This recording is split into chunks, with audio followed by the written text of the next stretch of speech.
Greetings and welcome to Retention Chronicles, the podcast with learnings from expert e-commerce brands and partners. I'm your host, Mariah Parsons. If you're here, you're either on a quest for e-commerce enlightenment or you accidentally clicked the wrong link.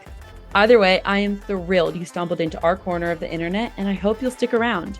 We've got pearls of wisdom for everyone, whether you're running a multi-million-dollar business or simply just starting out on your entrepreneurial journey. Before we unleash the brilliance of today's guest, let's give a shout out to our podcast sponsor, Malomo.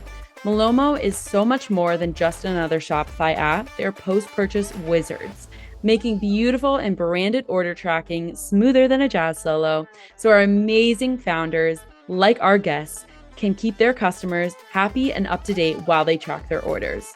So hit that subscribe button, like it'll increase your LTV overnight, and go listen to our other episodes at gomalomo.com. That's GOMALOMO.com. Get ready for insights, chuckles, and perhaps a profound realization or two with this newest episode of Retention Chronicles.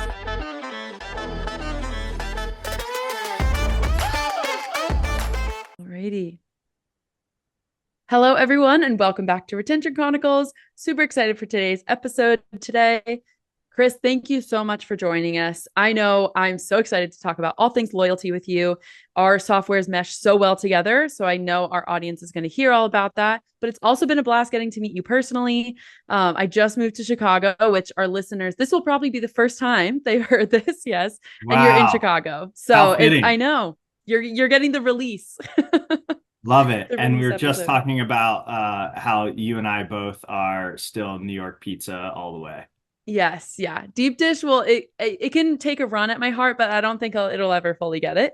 So we'll see. Maybe like in a year or so, we'll have you back on just to review pizzas. You'll have to give me like a recommendation. I know Luminati's is like one of the go-to places in Chicago, right? Yeah. I'll give you the full rundown after this. Okay. As long as you don't make me look bad on this interview. Yeah, I promise. That's my main job here. Hopefully after like 3 years of doing so, I hope nobody would say. But we'll leave it up to you after this week's episode. So give our listeners, you've already said hi, they've already heard your voice, but give our listeners a quick introduction of yourself. Tell us, where you're at right now. Tell us about Flaunt and just all that fun stuff to give them a little bit of context before we dive in.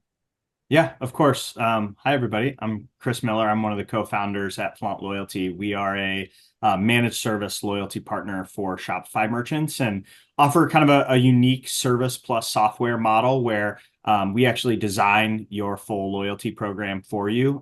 We have a team of certified loyalty marketing professionals. We build it out and implement it with our Shopify app, and then we manage it for you on an ongoing basis as your fractional head of loyalty. And we do that with the mandate to grow your LTV and profits. Love it. Okay. So let's double tap on that for a second, because I know that's one of the differentiators when it comes to loyalty programs, and you all are kind of carving out the space for not having a set it and forget it, like set it and forget it system or program where you all are actively monitoring what's going on with the loyalty program to make sure that it isn't quote unquote stale or that it's staying fresh with the times. So as a co-founder, what was kind of the inspiration between why you wanted to make sure that you weren't just a software, but you were also servicing and, actively working with your customers that you're serving in the Shopify system? Yeah, totally. Well, it's like many great founding stories, we sort of stumbled upon that by accident as being our differentiator. It's something that we were doing as we were serving early clients and really digging deep with them to sort of understand like, what are we doing here that is unique and valuable? And, why is this having such a big impact on your business? And there's obviously some unique things about our platform that are key enablers of that. But really, for most of our clients, it was, we look at you and look to you as a true like thought partner for our business and a consultant and somebody who, beyond just your platform is really helping us think strategically about our business and grow. And then, if you think about the loyalty ecosystem for Shopify merchants. For those who have a loyalty program, oftentimes the things that we're hearing, merchants aren't convinced it's really driving any incremental impact. It's kind of like this set it and forget it. I build a loyalty page and I've checked that box.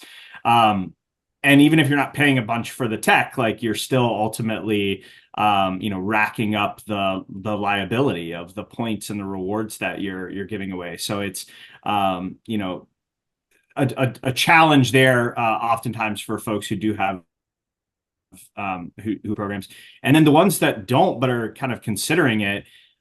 It's really comes down to bandwidth and expertise internally. And so that is really why we have leaned into the kind of service as software model, again, with the platform, but also the expertise to design your program for you, implement it, and then manage it for you on an ongoing basis. Yeah.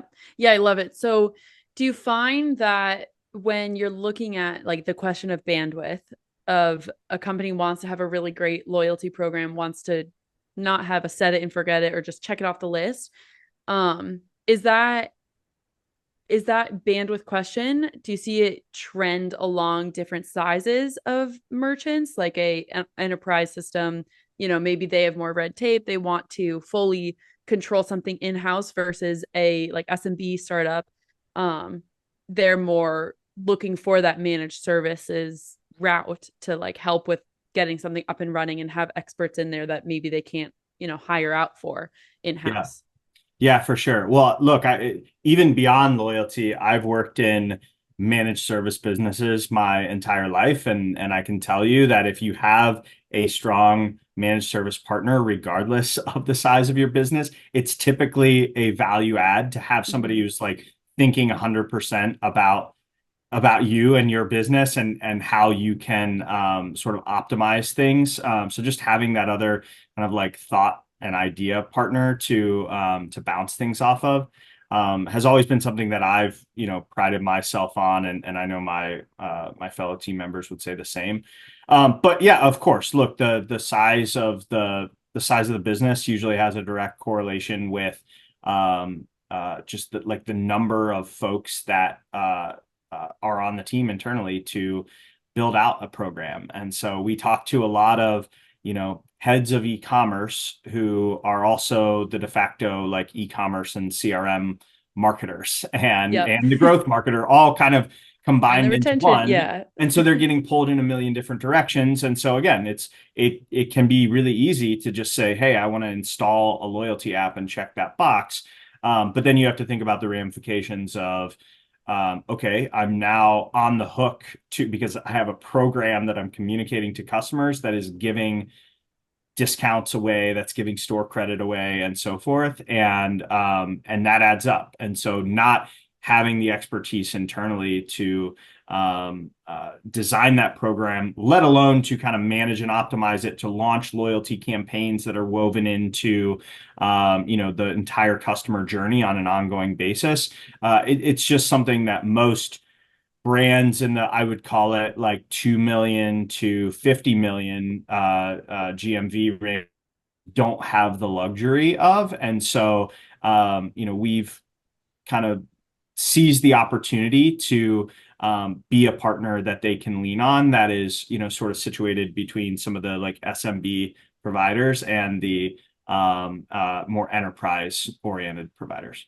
Yeah. Yeah. That's great. So can you walk us through real quick, just like the overall benefits of approaching a loyalty program that is, ever changing and that you're constantly optimizing? Because I think one of the things that, as both a consumer and working as a operator in the space, speaking from a merchant perspective, is that you see the benefits of a loyalty program, right? Like you see how it influences your LTV, your retention. Customers will come back, but it's all about how much can you make people come back. Like I think there's always going to be a baseline. If someone's obsessed with your product, and you really could only have them churn as a customer if you really really mess something up, you're always Yeah. going to have that like baseline customer as long as you have a good enough product, right? Yeah. So I want to hone in on how you all are thinking about not just offering, okay, like VIP points for top 10% or something that's more generic when you're, and how you all are looking at, okay, these are the, I'll call them added benefits of looking at a ever changing, optimized loyalty program. Cause I think that would be really interesting to kind of set up our conversation here today. And then we can dive into, gamification and subscribers versus non-subscribers and all the more like, I guess, use cases one by one.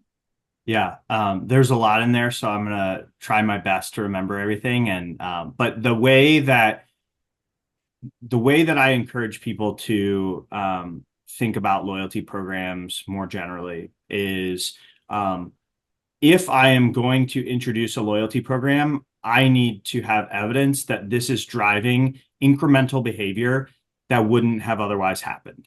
And to be clear, you do not need a loyalty program to have customer loyalty, like full stop. That is not a box that you need to check in order to say, I am building customer loyalty. Because if you have an amazing product, if you are providing great customer service, like these are all the things, if you offer a lot of like value intrinsically and extrinsically in your brand, if it's like something that people want to be associated with, like those are all ways that you can build brand loyalty just organically. Programs are useful if they are designed to drive incremental behavior change. And where programs fail is when they are, simply just reporting on things like, well, members spend more than non-members. Yeah, because members are more likely, the people who signed up for your program are more likely to purchase with you anyway. Like, duh, that's like chicken or the egg situation. Right? Exactly. Yeah. So that, and then like purely measuring your program based on something like, the revenue on redeemed purchases. Yes, like there's no doubt that like discounts and incentives can offer compelling reasons for somebody to buy more. But if you're not really looking beyond like those two metrics, just like the revenue that you're getting from members and then kind of comparing that against your non-members, you're not really thinking about your program in a way that is like how can I get people to do more than they otherwise would have. I think that what you're honing in on is I love what you said, and it made me think about like classic pitfalls that someone falls into of when you're trying to optimize. Because when you're walking through like the benefits of not just even having the baseline customer loyalty, but because like we said, chicken or egg situation where those people are going to be probably opted in anyways. But I like what you said about, you're trying to drive incremental behavior changes. And I think a lot of the times with these things in e-commerce that you can just have like a blanket, okay, you have this done, check it off the box, you can get into some trouble, or even it'll just not be best optimized. Like we see this with order tracking all the time, right? Where you have Shopify out of the box notifications and they're sending someone to a carrier page. It's like, oh yeah, you have them, but you also are leaving a lot on the table. So I'd love to walk through, like now that you kind of, showed the benefits of ever changing loyalty programs, what common, I don't want to call them mistakes, but what common mishaps do you see when someone comes to you and is like, we need to optimize our loyalty program? Yeah, if somebody says we need to optimize our loyalty program, my first question back to them is, what are the behaviors that you're trying to drive that you wouldn't otherwise be able to get if you didn't have your loyalty program in place. But to just quickly go back to the notion of like why is it important to continue optimizing your program? Now, I'm not necessarily advocating for every month you're changing your tiers and rules and all those sorts of things. That would just become confusing to customers. What I am suggesting in terms of how you think about a program being dynamic over time is how does your program become a true brand engagement platform that has and sort of follows the same calendar that your other marketing campaigns do. So you think about at the beginning of the year, I'm planning out, this is my marketing calendar for the year. These are the big seminal moments. too often Shopify loyalty programs are a page that exists on your website that really doesn't get a lot of engagement itself. I might be checking out and I see, oh, I have this reward available that I can redeem. But again, I'm already at the point of checking out.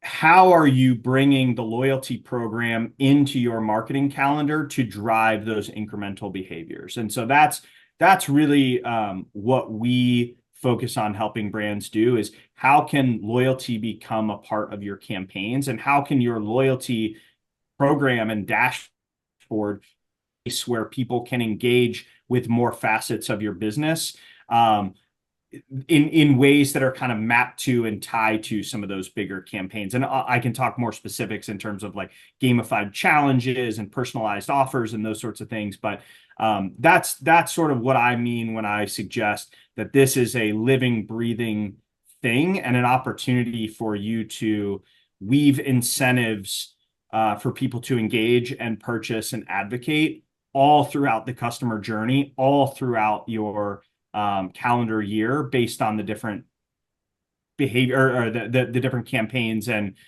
initiatives that you're running as part of your regular marketing calendar.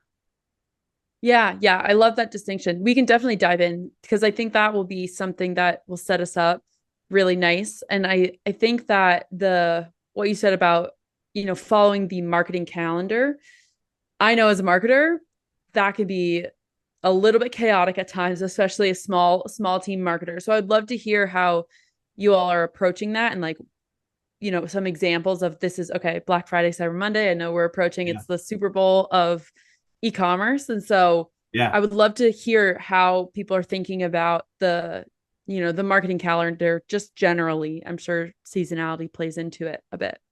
Yeah, well, our job is not to put rocks in your pocket and make you come up with campaigns that you otherwise wouldn't have run. Our job is to understand the campaigns and the messages that you're already going to be promoting in the market, and making proactive suggestions on how might the loyalty program and driving some of the specific like KPIs and behaviors that we want to drive in the loyalty program, how might that show up in this campaign? And so a really good example of that is with our client Barefaced. So they're a skincare brand on Shopify, founder-led, very like big social presence. And around Mother's Day, they were running kind of their own like Mother's Day campaign, which we talked about over the course of some of our monthly review sessions.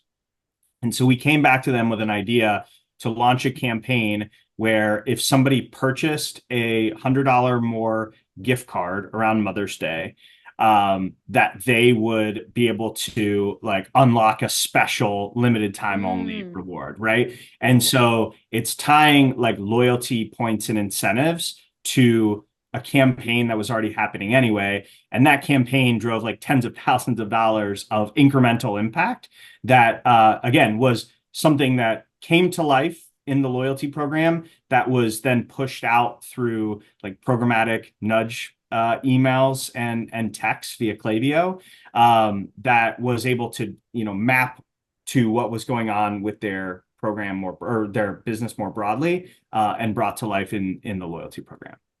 I love that example. I feel like a lot of the times in e-commerce, and I'm curious if you feel like this, it kind of feels all or none with Black Friday, Cyber Monday, which is so not the case, right? Like you have a bunch of different holidays that sometimes make sense to have a campaign around for specific brands over other ones.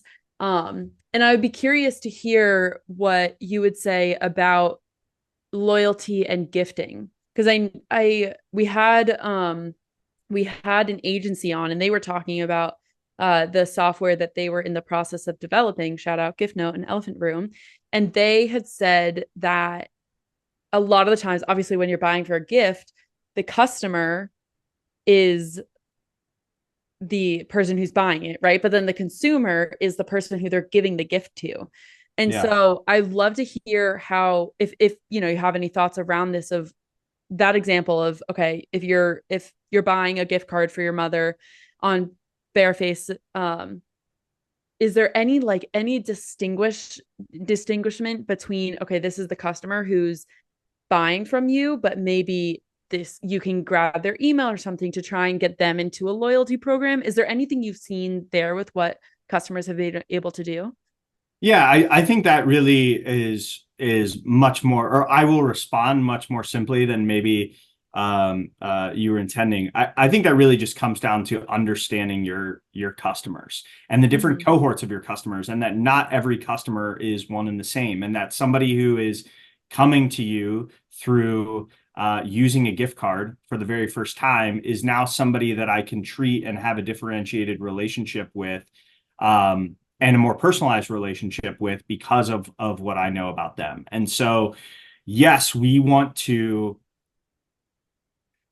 tap into our loyal customers to do more than they otherwise would have. And part of that is advocating and sharing the brand with others. And that may be, as part of a gifting campaign. And so how do we think about them differently with a campaign like we ran for Mother's Day? That's who that was targeted to, right? But we also might launch different challenges and campaigns that are more geared to somebody who has just come in the door for the first time. And so it's about prompting them to take that right next action. And if your business is a sort of gift oriented type of business, I don't know, I'm thinking of like Harry and David and stuff like that. Right. There's probably the bulk of your customer base may be buying for that purpose. But I really just think, Mariah, that comes down to understanding the different cohorts of your customers. The beauty of a loyalty program is that you can have this program in place that works for everybody and is designed profitably, across the entire, sort of base of customers that you have. But then you can use things like campaigns and challenges that are tied or are more tailored rather to a specific cohort of customers and the next right behavior that you're trying to get them to do. Yeah, totally makes sense. I love a simple answer too. Just, it doesn't have to be anything too advanced. I think it fits in with the conversation that we're having right now to dive a little bit into subscriber versus non-subscriber and new customer, just because we're kind of dancing around, what you're able to do and make a smart loyalty program that can satisfy a bunch of different buckets of your customers. So I know you wanted to give a shout out for a resource that we're going to link in our bio, but can you give us like a high level of how you all are looking at, okay, if someone is either a high percentage of subscribers as part of their business, or just even if it's a 50-50 split or anything of the sort, if anyone has any subscribers as a merchant, how you all are thinking about an active loyalty program for those types of merchants. Totally. And we've been getting this question more and more lately. Obviously, for a long time, people have had subscription businesses and people have had loyalty programs, and those two have kind of operated as two separate things. But some of the amazing subscription partners out there, like the Recharges of the world, are coming out with new features that incentivize perks for staying subscribed.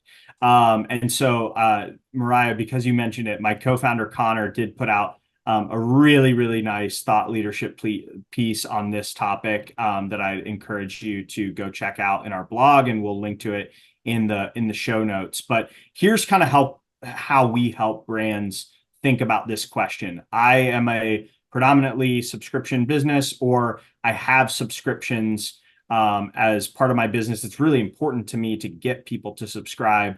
But I also am thinking about whether or not a loyalty program is right for me. So the role of the subscription perks program or incentivized subscriptions is to get people to subscribe more, right? Period. Mm-hmm.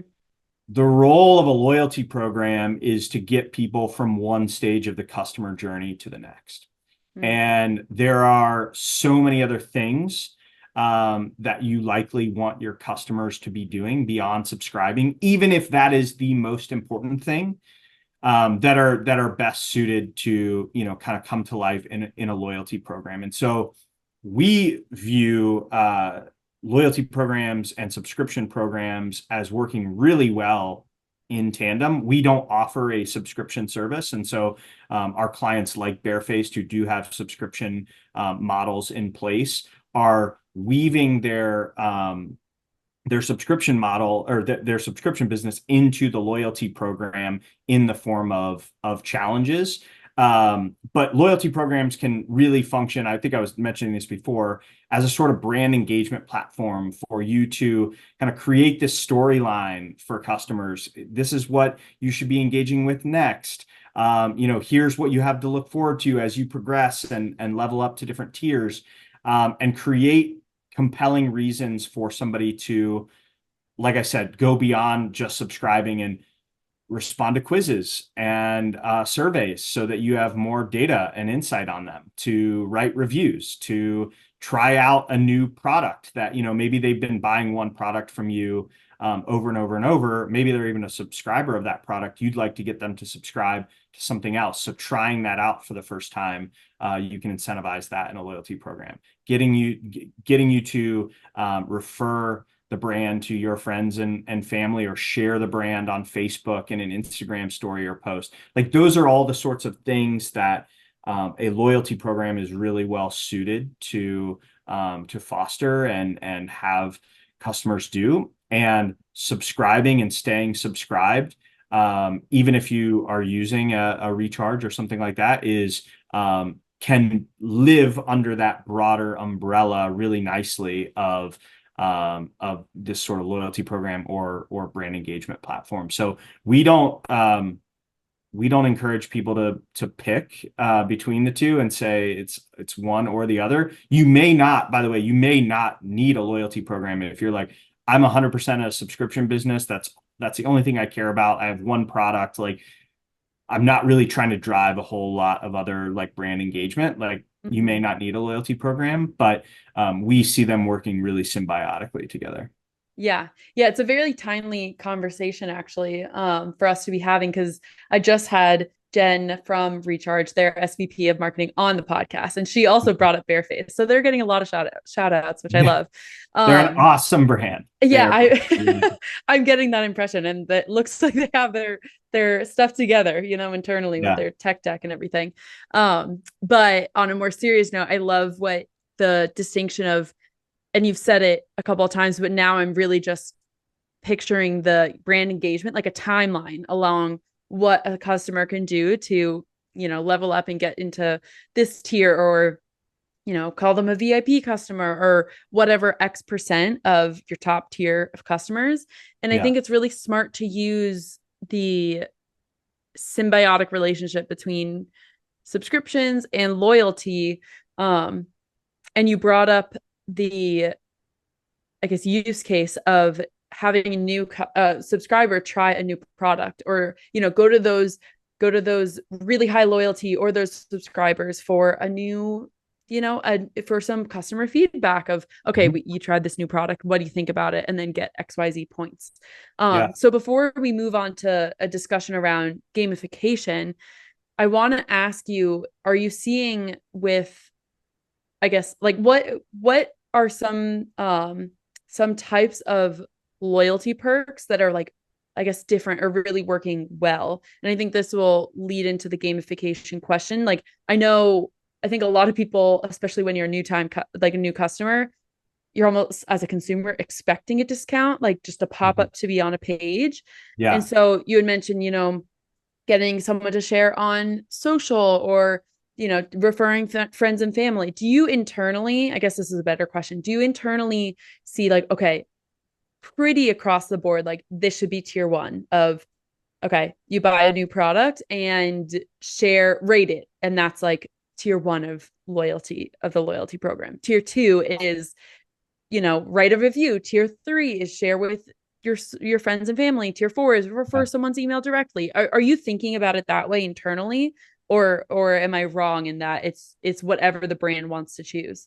Yeah, it's a really good question, and it is completely brand contingent. And I think that's one of, again, the values of working with a managed service loyalty partner, is like, we are going to get in the trenches and learn about your business. We're going to learn about your customers, and we're going to learn about the things that motivate them, and also the things that you have in your arsenal that you may not be thinking about, right now in a current loyalty program that may actually be really compelling to customers. And obviously, they're like everybody wants to everybody loves discounts, but to your point, when you're just getting your inbox flooded with discounts, like sometimes those don't cut through so often. And so, how might you turn what feels like a generic discount into something that I'm getting on a product that you are recommending for me, where it feels like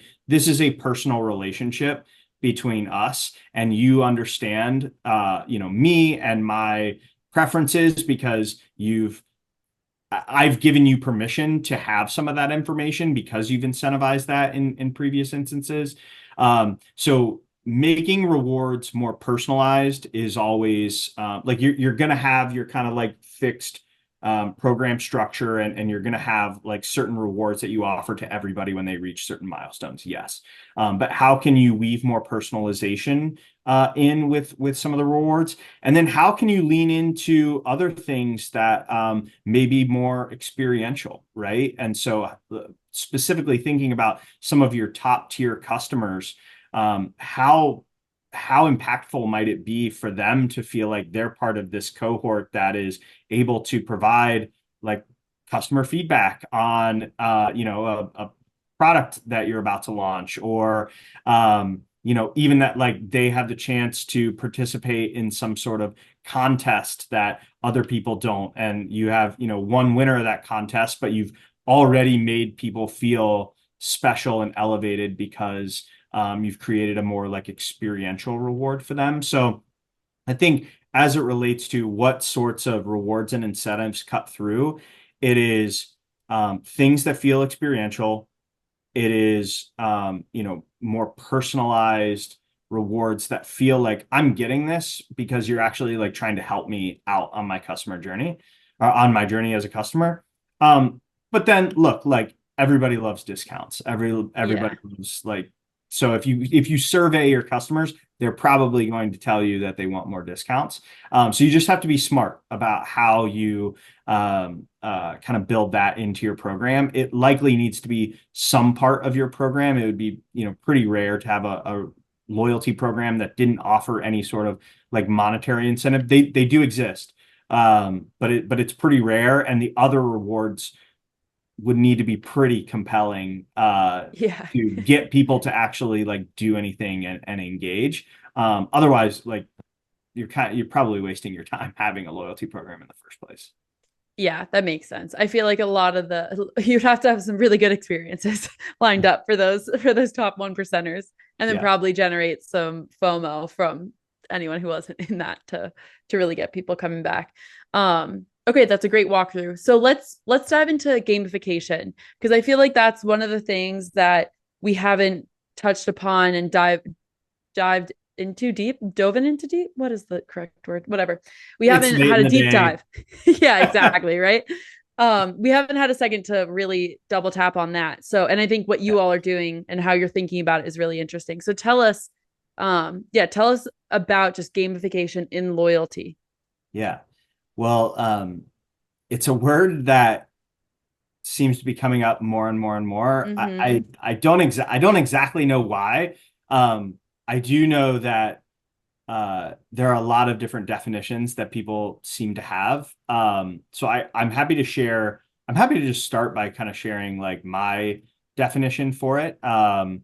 Which is basically applying elements from gaming and games more broadly into other contexts, right? And typically when you start talking about gamification and loyalty, like the first thing that people go to, the first thing you start to hear is badges and leaderboards. Like just throw in some badges, add a leaderboard, and call it a day. We've done gamification, right? And they're not wrong. Like those are elements of games that can be effective in creating a more like gamified and engaging experience, like they're not necessarily right for every business. Like not every business needs to have this sort of like creative component in the form of badges that you like stack. And then, by the way, if you're adding in something like badges, like you really need to think about, all right, like what is the strategy here? How am I going to like, instead of just, hey, do this and get a badge, it's like, well, okay, if I'm accumulating badges, like what happens then, right? Like that's how they get woven into games and what makes them effective in that context. And if you think about it too, like loyalty programs are games, like period. Yeah, true. It's a game that you're playing with your customers. So the same things that are true of the best games that people are spending hours at a time playing must be true of your loyalty program in order for it to be a game that your customers are going to give a shit about. I don't know if you're allowed to cuss on this podcast. Yeah, you're good. And look, like not all of these have to be true, but like the main ones that are probably most prevalent in some of the most successful games and loyalty programs are creating that sense of accomplishment, right? And that's where obviously points and badges and progress bars and tiers, like all of that comes from the concept of creating a sense of accomplishment. But what's important is like that accomplishment needs to mean something to people. And in order for that to be true, like there needs to be some sort of storyline that is being reinforced and communicated throughout the experience. So it's not important for me to just continue to earn points and advance to the next tier if it's not really clear to me that by doing so, I am going to be like, I'm going to have like so much better of an experience with your brand.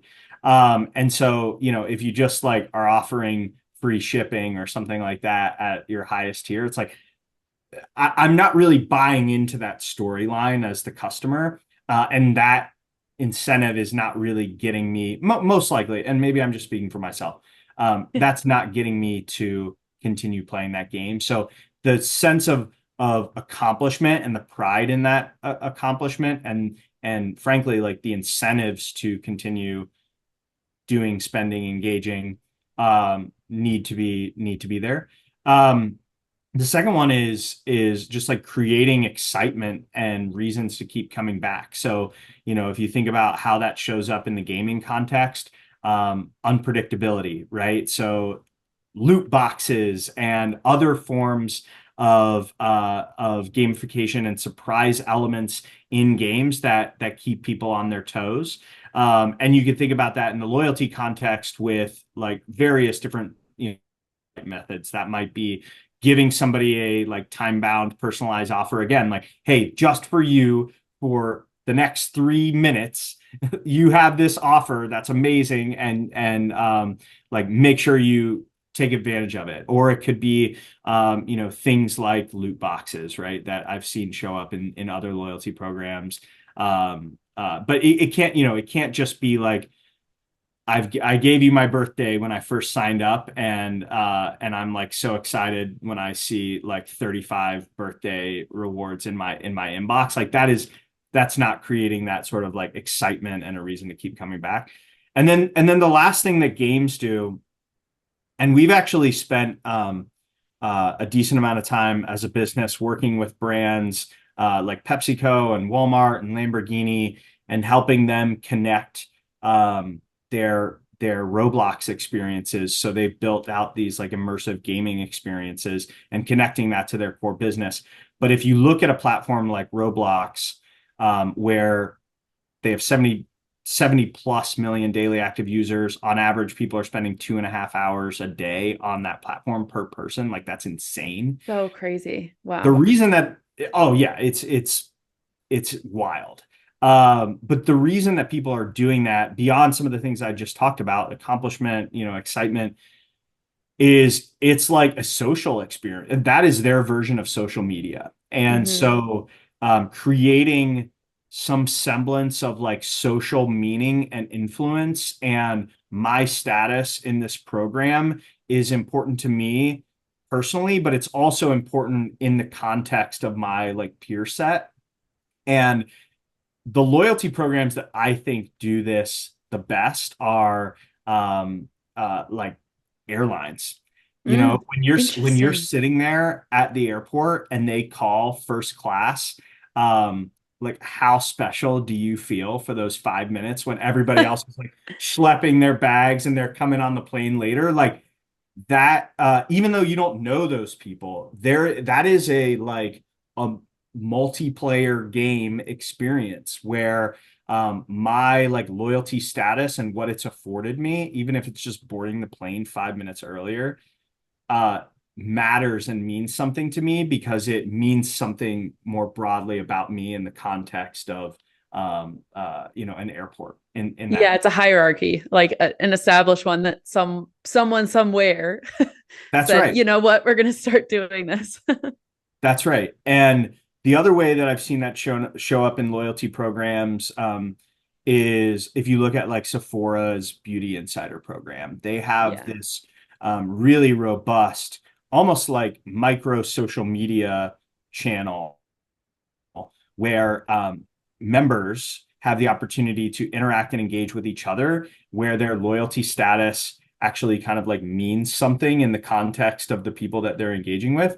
But they also use it to, have customers kind of help solve each other's problems. Like they want to get feedback, like rather than just looking at the reviews on Sephora's website, they can ask other customers who are just like them. But the loyalty status sort of means something within the context of their program, and they're bringing that life to life through like a community experience. So Yeah. that is like how I view gamification and how it sort of shows up most commonly in loyalty. And again, it goes far beyond just like badges and leaderboards. Right, right. That's a very comprehensive view, honestly. I don't think I could have done it myself. And one question for you, just because I heard you mention it multiple times, and I'm not sure I've run into it before, but loot box, what even is that? Like tell us about that, because I'm not sure I've heard that before. Yeah, it's not something that we use at Flaunt, but it's like very common in the gaming world where Mm. you are like given a surprise that is like, totally random and you don't know what it is. And so you're given the surprise and you have the chance to open it. So like a Uh, mystery yeah, surprise type exactly. Like a thing. Okay, mystery gift. And gotcha. and if you open it, it reveals like one of a handful of things. And so it just kind of like leaves Yeah, you on the edge of your seat for a little bit longer. it hooks you. It hooks you. It like, monopolizes your mind share for a few more moments rather than just like, hey, you got this reward. So it's just like another way to kind of like bring what I would call like said otherwise surprise and delight uh, Hmm. into loyalty. Okay, cool. I just wasn't unfamiliar with that term, but you gave such a comprehensive view. I was like, I'm not gonna stop you. Well, But look, I can't take like I am not the world's leading expert on gamification. Um, if this is a topic that is like interesting to the folks that are out there listening, highly recommend checking out Yukai Chow's book called Actionable Gamification. He has an entire framework. I think it's called the Octalysis framework. That's all around understanding the different like behavior drivers of humans and how gaming and gamification can play into those different behavior drivers. So highly recommend checking that out. It has kind of become like my Bible on the topic. And he is certainly a leading expert on gamification. So if it's interesting, go check out Yukai Chow. okay, I love all the resources we're giving our listeners. I'm going to add another one in there as we start to wrap up. The webinar that you all did with Barefaced Mm, recently. Again, another shout out to them. But I'll also link that in our show notes because it's a great webinar as well, just about all of everything that we're talking about today. So I want people to be able to continue to learn as they're, looking at their loyalty programs, whether or not yeah. someone has them currently or is looking at building it out or looking at optimizing their current loyalty program. I think that's a great shout out I want to give. Yeah, the Barefaced team is awesome. They do amazing work. They are wicked smart, and they agreed to be on a webinar that we had recently and talk a little bit about the program and what's made it special and impactful for them. So thank you to them if they're listening. But I yeah, hope so. would love for anybody to check that out. We have it on our YouTube page. Cool. All right, Chris, is there anything else you wanted to talk about as we're wrapping up, say to our audience, anything of the sort? No, I just want to thank everybody for listening to me blabber for the last 30 minutes. Did you have And fun with it? At least that's the number one thing. I had so much fun. I had so much fun. And thank you, Mariah, for having me on. You've been doing a lot of these. What number am I? You'll by the time it's out, probably be like 130-ish around Wow. there. So yeah, And you it's put been a out fun what, time. one a week or One something? a week. Yep. Every Monday. Love that. Love that dedication. So yeah, look, thank you for having me on. Thank you to those who stayed on for the 30 minutes to listen. And if you're interested in getting in touch, feel free to shoot me an email at chris@flauntloyalty.com, or find me on LinkedIn. Might just be easier to email me because there's probably a lot of Chris Millers out there. Probably, but we'll make sure, our listeners end up in the right space. So it's been a joy to have you on. Thank you, Chris. I'm super excited to continue to learn about all things loyalty from you and the team at Flaunt, and just really dive into all the different nuances that I know our partnership means, and then also what all the merchants out there can be doing in this fun world of e-commerce, because there's always new stuff to be learning and it's always a 100%. fun time. Yes. Well, thank you again.